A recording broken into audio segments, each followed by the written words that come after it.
appuntamento con Morsi di Sicilia e con un'altra ricetta super siciliana. Oggi prepariamo insieme le sarde a beccafico.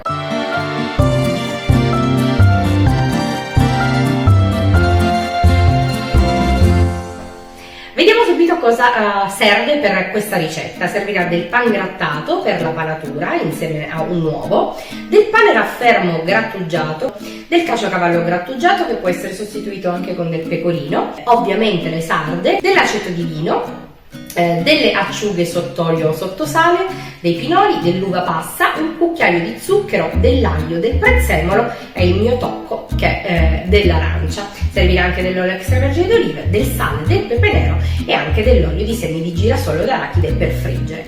Mettiamoci subito all'opera. È importante trattare intanto le sarde, perché le sarde vanno lasciate macerare in acqua e aceto, ed andiamo ad aggiungere le sarde che avevo tenuto da parte, così vi faccio un po' vedere come le apro. Io utilizzo le dita facendo leva praticamente sulla lisca. Andiamo ad eliminare testa e viscere e tenendo la carne la tiro via e abbiamo il nostro filetto pronto. Mettiamo quindi da parte le nostre sarde, le lasciamo macerare per circa 20 minuti e nel frattempo che loro riposano occupiamoci della farcitura. Vi mostro come. Prendiamo una padella, aggiungiamo un filo d'olio extravergine d'oliva, un filo, 2 fili, 3 fili, 4 fili, olio di vino, insomma l'olio ci vuole per questa preparazione. Accendiamo la fiamma e scaldiamo la padella, ma non in maniera violenta. Aggiungiamo i filetti di alice e prepariamo uno spicchio d'aglio, grattugiamo alla lama sottile e grattugiamo direttamente in padella. Fiamma al minimo e lasciamo insaporire l'olio. Nel frattempo ammolliamo la nostra uva passa e tritiamo il prezzemolo.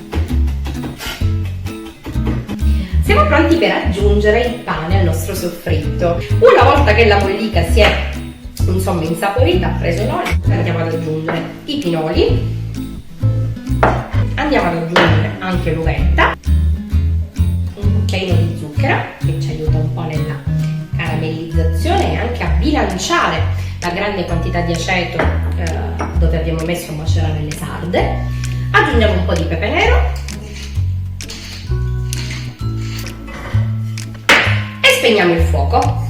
Una volta che il composto si è un po' raffreddato, andiamo ad aggiungere il prezzemolo, un po' di scorza d'arancia e io aggiungo anche un po' del succo per ammorbidire un po' la mollica, giusto qualche goccia. Aggiungiamo anche il caciocavallo grattugiato,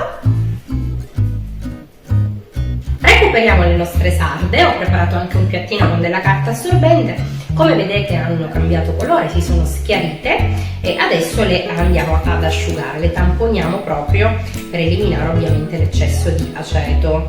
Il beccafico è un uccelletto, appunto gli 8 di fichi, e tempo addietro, insomma, una volta cacciati erano destinati al consumo della gente più facoltosa, e quindi chi non poteva permetterseli si è un po' inventato questa versione delle molto più economiche sarde, farcendole un po' così a mo' di beccafico, per avere la percezione di questa carne dolce un po' succulenta di questo uccelletto. Adesso vi mostro come.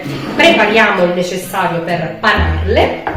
Vi servirà un uovo, sbattiamo, e del pan grattato. Ci prepariamo anche un piatto dove disporle e iniziamo a farcirle.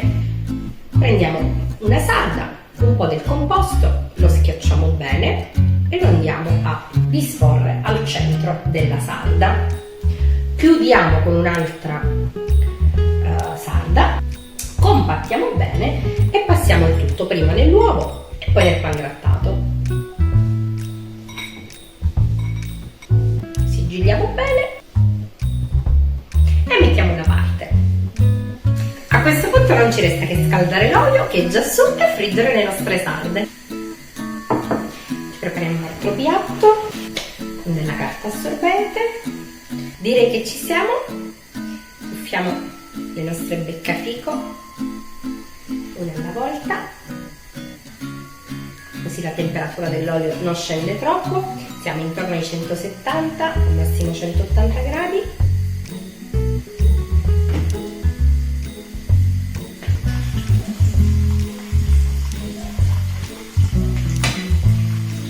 Io lo so che il profumo non lo potete sentire, ma fidatevi di me, è straordinario.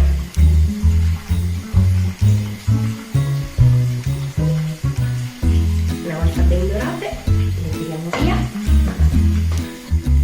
Ed eccole qua, le nostre salve a beccafico con annesso pesce d'uovo sono pronte. Croccanti fuori e morbidissime dentro. Facciamo la promozione.